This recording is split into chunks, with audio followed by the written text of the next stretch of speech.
What happens at a county courthouse? Under the traditional common law system, legal disputes travel through the courts according to a prescribed plan of appeals and ascension.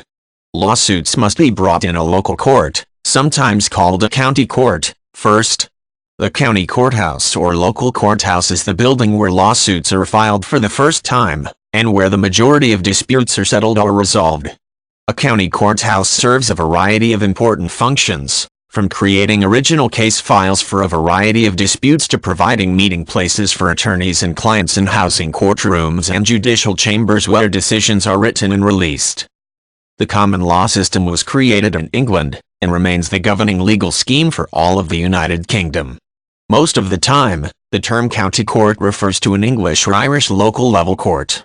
The phrase also has resonance in other common law-based countries, including the United States, Canada, Australia, and parts of India. In these countries, however, it is more likely that a county court will be called a circuit court or a superior court, usually for a named county. A building that is called the Central County Superior Court, for instance, is a county courthouse.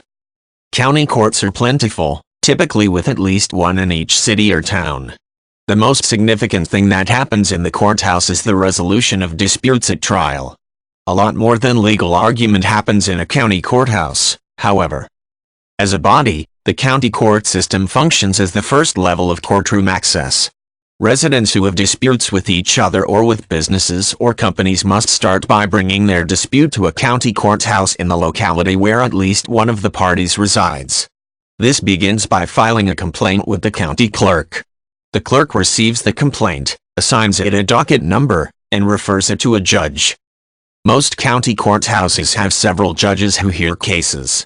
When a county judge is assigned a case, he or she will contact the parties and their attorneys to set up pre-trial meetings, and to schedule a court date. All of these meetings happen in rooms in the county courthouse.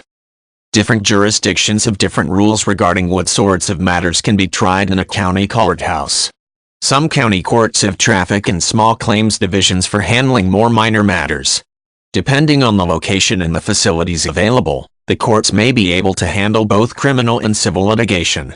County courts in small, particularly rural areas are often limited to civil matters, with crimes like robberies and homicides referred to county or district level courts in bigger areas. In the United States, the only claims that most county courthouses can simply not accept are claims that invoke federal, or national, law. The U.S. legal system is an intersection of both state-created laws and federally mandated laws. A county courthouse can typically only entertain state or local law disputes. Any claim that implicates federal rights, as well as any claim that names the U.S. government as a party, must generally be brought in a designated federal court.